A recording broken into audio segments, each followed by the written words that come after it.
दिया है संस्कार सेवा करें। हिंदुस्तान पर श्री राम का जन्म हुआ, मोहम्मद को हिंदुस्तान का हिंदू चाहता है, एक भव्य मंदिर बने। एनआईसी की मीटिंग में मैंने स्पष्ट किया था कि गोली नहीं चलाऊंगा, गोली नहीं चलाऊंगा, गोली नहीं चलाऊंगा। प्रभु राम की खातिर आंख बंद करके सिर्फ और सिर्फ भारत की न्याय प्रणाली के प्रति श्रद्धा रखें।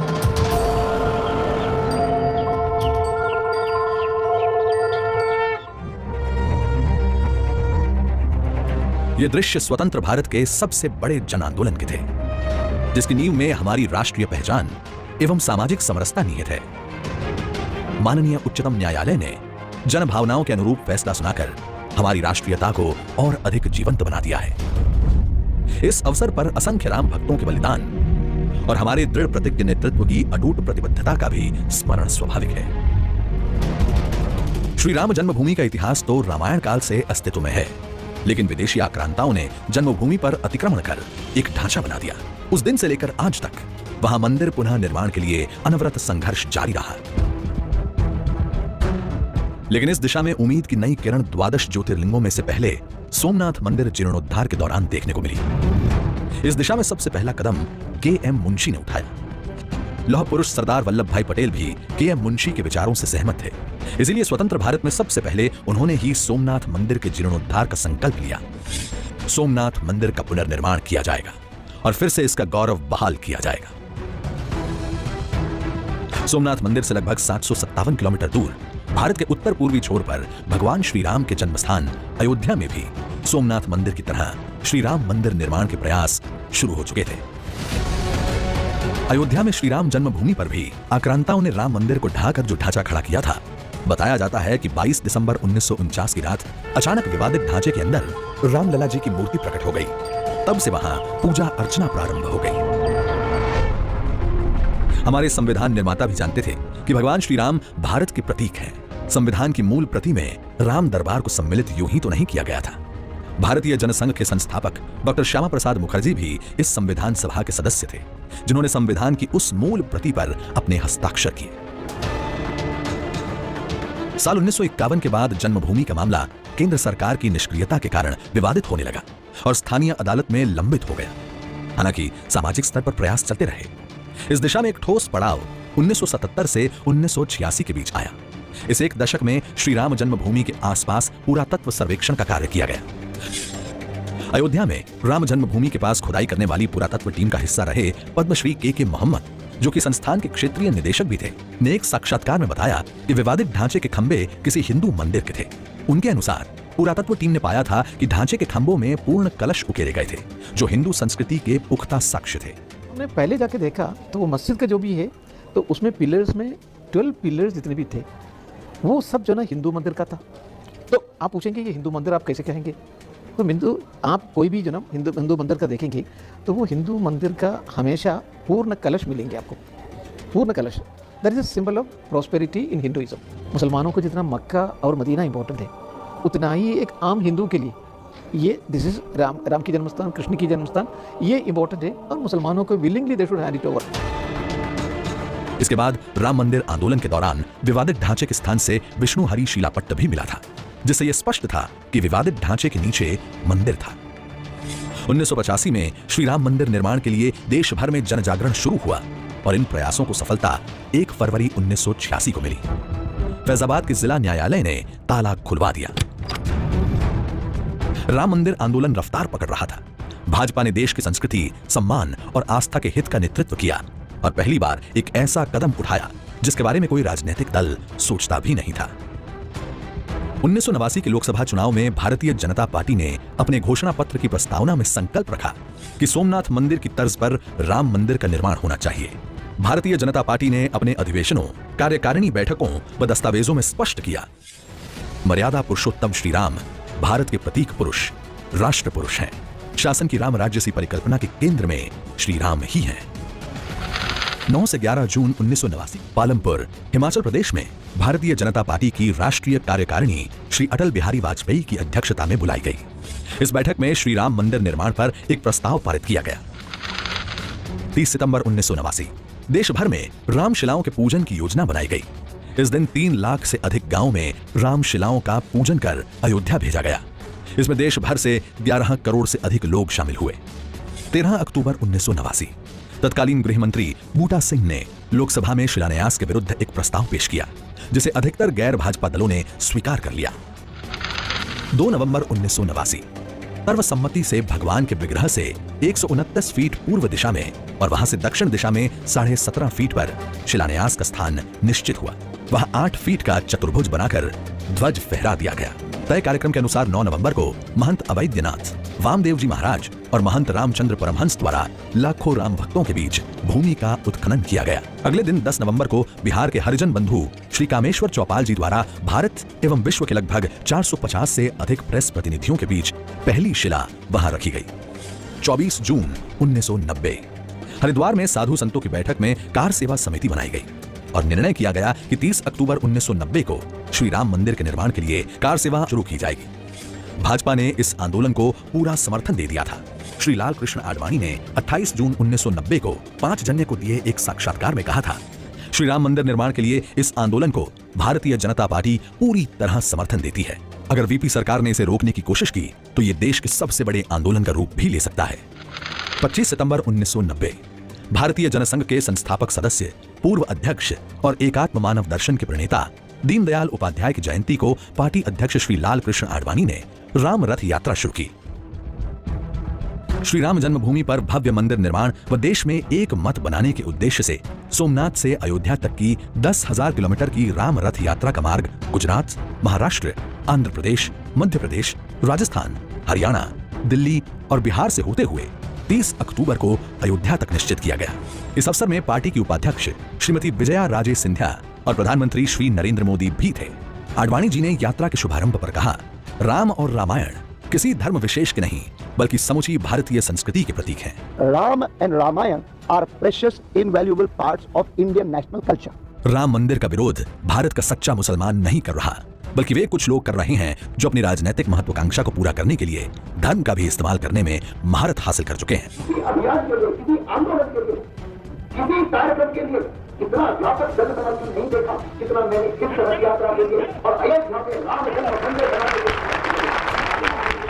पूरे देश से इस यात्रा को व्यापक जन समर्थन मिल रहा था। व्यापक जन समर्थन के साथ ये यात्रा 13 अक्टूबर को दिल्ली पहुंची। पार्टी अध्यक्ष लाल कृष्ण आडवाणी ने स्पष्ट कहा कि ये हिंदू मुसलमान का विवाद नहीं बल्कि एक राष्ट्रीय मसला है। वहीं दूसरी ओर सरकार से वार्ताओं का सिलसिला चल रहा था और इसमें अग्रणी भूमिका अटल बिहारी वाजपेयी निभा रहे थे। लेकिन केंद्र सरकार ने यात्रा के विरुद्ध नकारात्मक रवैया अपनाया हुआ था और 23 अक्टूबर को बिहार के समस्तीपुर से खबर आई कि आडवाणी जी को गिरफ्तार कर लिया गया है। भाजपा ने केंद्र सरकार से अपना समर्थन वापस ले लिया और देश भर से कार सेवा के लिए सत्याग्रह शुरू हो गया। देश में फिर से अघोषित आपातकाल लागू कर भाजपा नेताओं को गिरफ्तार किया जाने लगा। लेकिन इसके बाद भी अटल जी के नेतृत्व में यात्रा जारी रही। देश भर से लाखों कार सेवक अयोध्या की तरफ बढ़ रहे थे। अयोध्या पहुंचने से पहले ही अटल जी को भी गिरफ्तार कर लिया गया।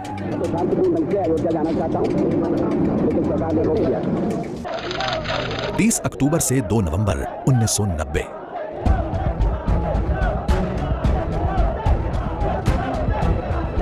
कार सेवा अयोध्या पहुंची तो मुलायम सिंह यादव की सपा सरकार ने दमन शुरू कर दिया। देश भर से 8 लाख से अधिक कार सेवक निकले थे, जिनमें से 3,30,000 कार सेवकों को गिरफ्तार किया गया। जलियांवाला बाग कांड की तर्ज पर हजारों निहत्थे कार सेवकों पर आंसू गैस छोड़ी गई। दौड़ा दौड़ा कर लाठीचार्ज किया गया। यहाँ तक कि 72 घंटे के भीतर 2 बार गोलियां चलाकर करीब 50 कार सेवकों को मौत के घाट उतार दिया गया।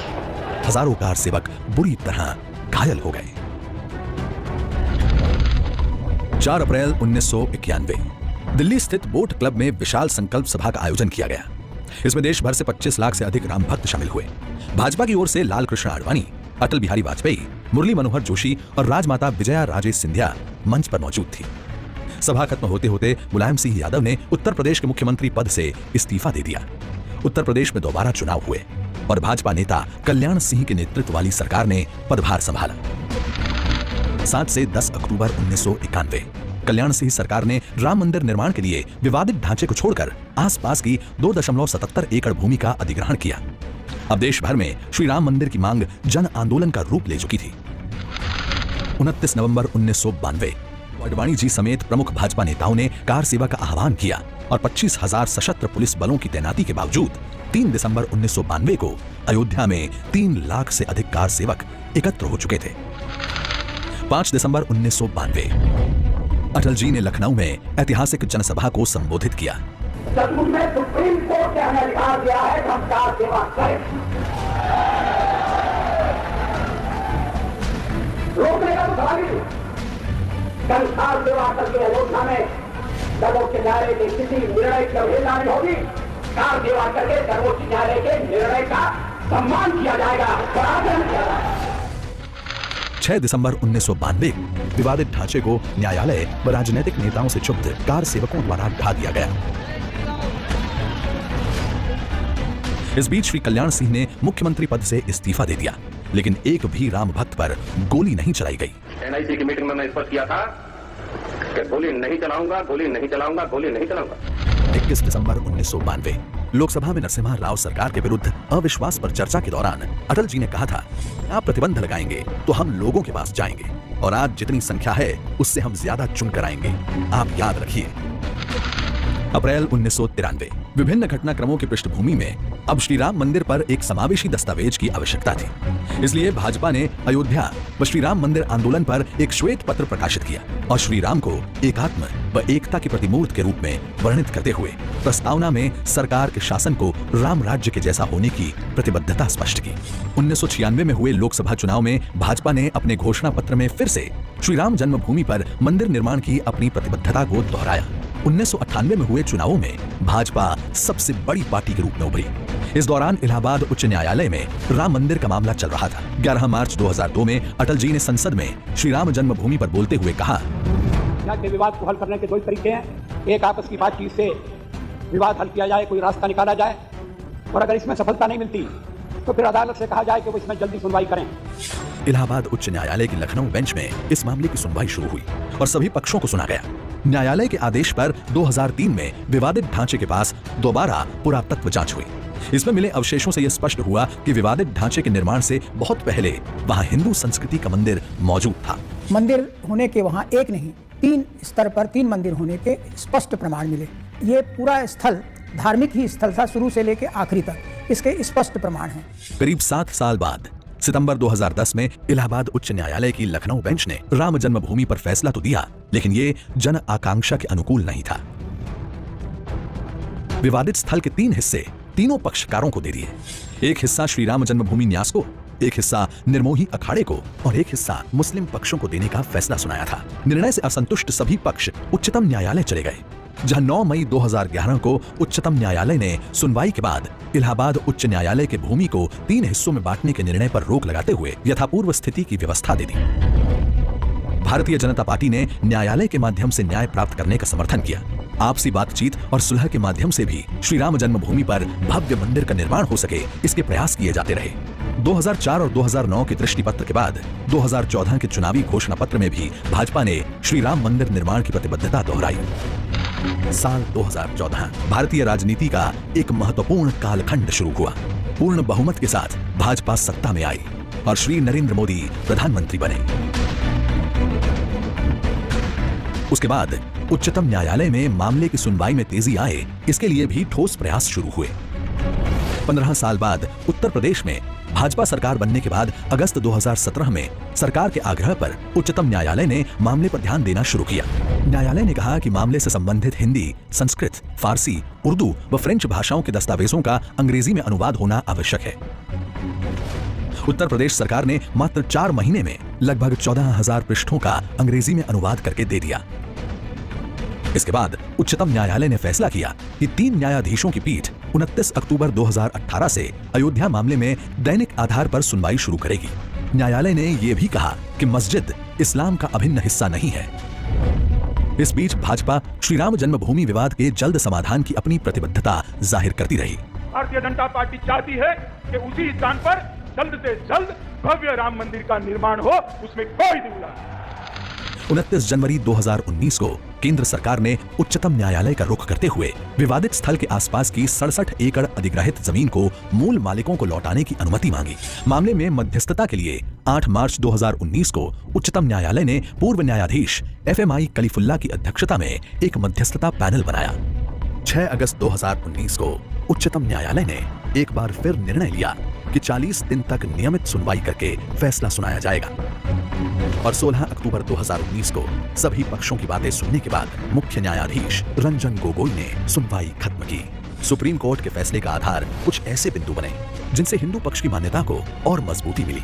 ऐसे कोई प्रमाण नहीं थे जिससे स्पष्ट हो सके कि सन 1528 में विवादित ढांचे के निर्माण के बाद से 1856-57 यानी कि 300 साल से ज्यादा समय तक वहां नमाज होती थी।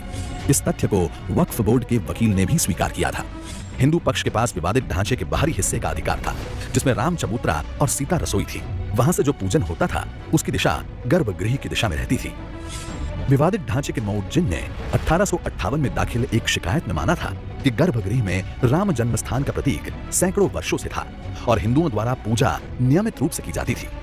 और अंततः उच्चतम न्यायालय के फैसले के बाद अयोध्या में भव्य राम मंदिर का मार्ग प्रशस्त हुआ है और सौहार्द के अनूठे अध्याय का शुभारंभ भी। सर्वोच्च अदालत का यह फैसला हमारे लिए एक नया सवेरा लेकर के आया है। इस विवाद का भले ही कई पीढ़ियों पर असर पड़ा हो, लेकिन इस फैसले के बाद हमें यह संकल्प करना होगा कि अब नई पीढ़ी नए सिरे से न्यू इंडिया के निर्माण में जुटेगी। आइए एक नई शुरुआत करते हैं। भारतीय जनता पार्टी लोकतांत्रिक मूल्यों के प्रति सच्ची श्रद्धा रखती है। शांति, सौहार्द और आपसी समन्वय के साथ श्री राम जन्मभूमि का समाधान हो, ऐसा हमारा विश्वास रहा है। हम भी चाहते थे कि फैसला अदालत करे, संवैधानिक रूप से इस विवाद का रास्ता निकले। और देखिए श्री राम की सुप्रीम कोर्ट ने निर्णय कर दिया और सुप्रीम कोर्ट के निर्णय से भव्य राम मंदिर बनने का रास्ता खुल। उच्चतम न्यायालय का फैसला राष्ट्रीयता के प्रतीकों के प्रति सम्मान और हमारी संस्कृति के संरक्षण एवं संवर्धन का बोध कराता है।